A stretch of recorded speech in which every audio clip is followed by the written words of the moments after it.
Assalamualaikum warahmatullahi wabarakatuh. Perkenalkan, nama saya Nofiki Dusanto, biasa dipanggil Nofiki, NIM 102190150. Di sini saya akan menjelaskan mengenai al-darar yusal. Yang pertama, kita akan membahas dasar darar. Yang kedua, definisi dan klasifikasi.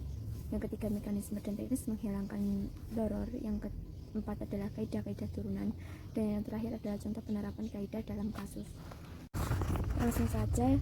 Yang pertama yaitu dasar kaidah. Dasar kaidah mengenai al-darar yusal bisa dari Al-Quran dan bisa dari hadis. Yang pertama yaitu dari Al-Quran. Dari Al-Quran sendiri ya, di sini ada dua. Yang pertama yaitu Quran surat Al-Baqarah ayat 231 yang menjelaskan mengenai seorang suami yang mentalak istrinya tidak boleh merujuk kembali jika tujuannya untuk mendararkan istri. Allah Subhanahu wa Ta'ala sendiri melarang hal tersebut dan kita sebagai umat Islam harus menjauhi kemudaratan tersebut. Yang kedua adalah surat At-Talaq ayat 6. Ayat tersebut menjelaskan mengenai seorang suami yang mentalak istrinya harus menyediakan tempat tinggal dan tidak boleh melantarkannya. Yang selanjutnya yaitu dari hadis. Salah satu hadisnya yaitu riwayat Ibnu Majah nomor 2340 yang artinya tidak boleh berbuat darar, begitu pula tidak boleh berbuat dirar. Hadis tersebut menjelaskan bahwa semua kemudaratan baik besar maupun kecil, baik terhadap diri sendiri maupun orang lain tidak diperbolehkan untuk dilakukan.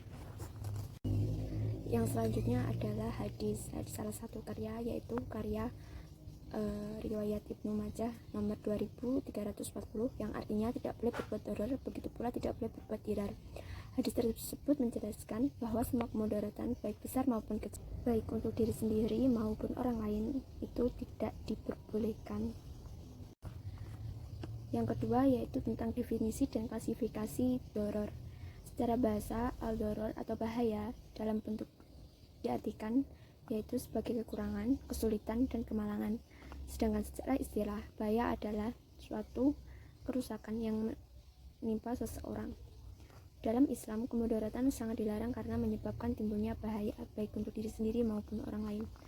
Sedangkan menurut Abu Bakar al-Jassas, darar adalah ketakutan seorang pada bahaya yang mengancam nyawanya atau kondisi badan yang dikarenakan tidak bisa makan.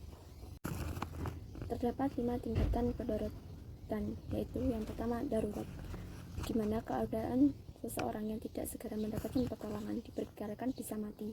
Misalnya, orang yang mengalami hipotermia, ia sudah pucat, kejang, serta ia memerlukan amunisi berupa makanan. Dalam keadaan darurat ini bisa menyebabkan bahan makanan yang haram diperbolehkan untuk dimakan. Yang kedua yaitu tentang hajat. Hajat merupakan keadaan seseorang jika tidak segera ditolong bisa menyebabkan kerusakan tetapi tidak sampai pada fase kematian. Yang ketiga yaitu manfaat. Manfaat ini merupakan kepentingan untuk menciptakan kehidupan yang layak. Yang keempat yaitu zina. Kebutuhan orang yang terpaksa hanya makan nasi dan lauk sederhana padahal ia menginginkan lauk yang lebih tinggi, lebih enak. Yang terakhir yaitu fudul. Fudul merupakan kebutuhan makanan yang cukup tapi masih ingin dilebih-lebihkan. Yang selanjutnya yaitu mekanisme dan teknis menghilangkan darar. Kaidah al-darar yusal menunjukkan kaidah furu yang menjadikan batasannya sendiri. Seperti kaidah pertama, yang artinya kemudaratan tidak boleh dihilangkan dengan kemudaratan. Suatu kemudaratan tidak boleh diselesaikan dengan bahaya yang tingkatannya sama atau lebih tinggi, sehingga tidak akan ada bahaya yang akan terjadi. Yang kedua, kaidah kedua yaitu yang artinya kemudaratan yang lebih besar dengan kemudaratan yang lebih ringan. Jika seseorang ingin menghilangkan kemudaratan, maka harus mempertimbangkan bagaimana dampaknya. Seperti pelaksanaan qiyas, membunuh pelaku pembunuhan secara sengaja. Hal tersebut akan menimbulkan darar pada sang pelaku. Kaidah ketiga yang artinya melakukan kemudaratan yang khusus untuk mencegah kemudaratan yang umum. Kejahatan bersifat umum harus dicegah meskipun dengan menggunakan kemudaratan khusus. Contohnya, menangkap dokter palsu untuk menyelamatkan nyawa masyarakat atau pasien yang ada di rumah sakit. Di sini dokter palsu sebagai kemudaratan khusus, sedangkan masyarakat atau pasien sebagai kemudaratan umum. Kaidah keempat yang artinya sesungguhnya sesuatu yang dibolehkan karena kemudaratan maka disesuaikan dengan kadar kemudaratan tersebut. Mudarat boleh dilakukan secukupnya dan tidak boleh berlebihan. Contohnya, seorang boleh bertayamum jika tidak ada air, sakit, dan segala sesuatu yang mengancam jiwanya. Kaidah kelima yang artinya bahaya harus ditolak sesuai kemampuan. Seseorang dilarang membiarkan kemudaratan yang menimpanya. Ia harus berusaha menolak kemudaratan tersebut. Kaidah-kaidah turunan. Kaidah pertama, al-dararu yarfa'u bi qadari la mukani, yang artinya bahaya itu dicegah sebisa mungkin sesuai kemampuan. Pada dasarnya kemudaratan harus dihilangkan dan tidak boleh dibiarkan. Maka dari itu kita harus menghapusnya sesuai kemampuan.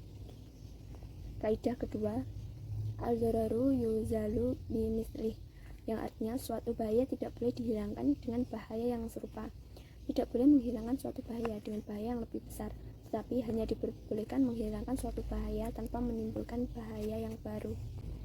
Kaidah ketiga, ad-dararu la saddu yuzalu bid-darari ahfi, yang artinya bahaya yang besar dihilangkan dengan bahaya yang kecil. Segala sesuatu kemudaratan atau bahaya wajib diselesaikan atau dihapuskan. Oleh karena itu, kita wajib mengambil bahaya ringan untuk menghilangkan bahaya yang besar. Kaidah keempat yaitu yahtamilu dararu khosili daf'i darari ami, yang artinya melakukan darar yang khusus untuk menolak darar yang umum. Darar umum mencakup kepentingan untuk orang banyak, sedangkan yang lainnya yaitu bersifat khusus dan sempit. Kaidah kelima, yahtaru ahwas syarin, yang artinya memilih bahaya yang paling ringan. Kaidah ini mirip dengan kaidah yang ketiga tadi. Bedanya bahaya tersebut sudah terjadi apa belum. Kaidah keenam, dar'uma fasida aula min jaliba lama sholih, yang artinya menolak mafsadah atau kerusakan didahulukan daripada memilih kemaslahatan. Jika seseorang pada kemudaratan dan kemaslahatan secara bersamaan, maka ia diwajibkan untuk mencegah dengan memilih kemudaratan.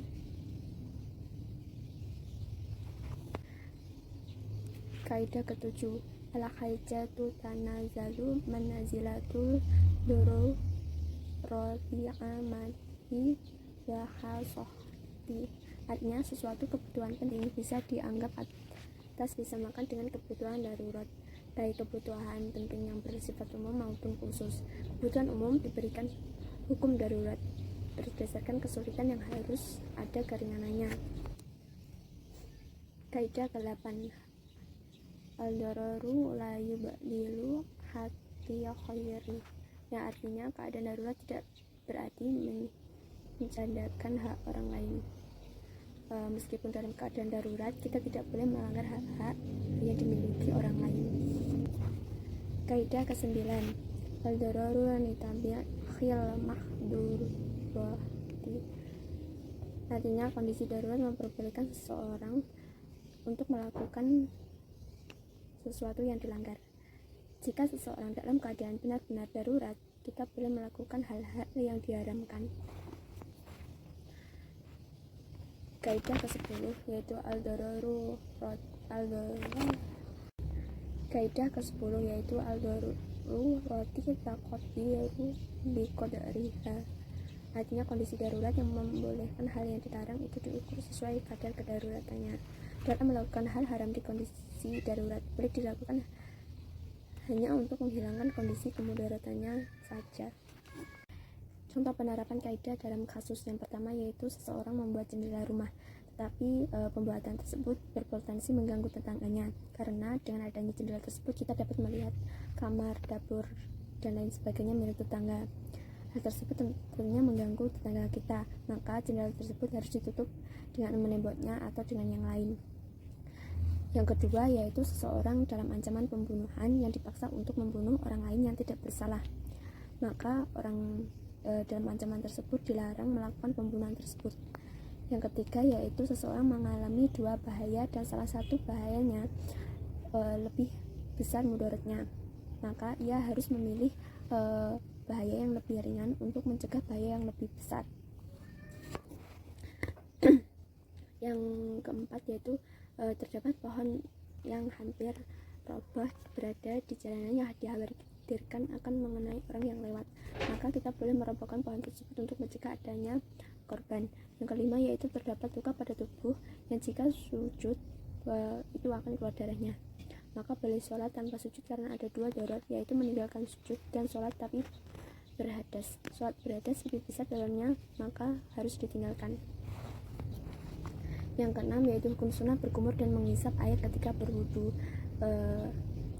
Hal itu makruh bagi orang yang berpuasa karena dikhawatirkan air yang digunakan ketelan dan bisa membatalkan puasanya. Yang ketujuh yaitu pembiayaan kredit untuk membeli rumah. Di Eropa, kaum muslimin umumnya tidak bisa membeli rumah secara kontan, yang hal tersebut disesuai dengan keputusan European Fiqh Council. Yang kedelapan yaitu seseorang yang diserang hewan pemeliharaan milik tetangga. Untuk menghindarinya, tidak ada pilihan lain selain untuk membunuhnya, maka kita boleh membunuhnya. Yang kesembilan yaitu relawan laki-laki bertugas dalam bencana boleh memegang korban perempuan yang bukan mahramnya, karena hal tersebut dilakukan untuk menolong si korban. Yang ke-10, seseorang yang sedang berada di kondisi kelaparan, yang sedang berada di hutan atau di tempat lainnya yang hanya ada makanan berupa bangkai, meskipun itu diharamkan, maka diperbolehkan untuk memakannya agar dia bisa hidup. Demikian yang saya dapat sampaikan. Bila ada salah kata, saya mohon maaf. Wassalamualaikum warahmatullahi wabarakatuh.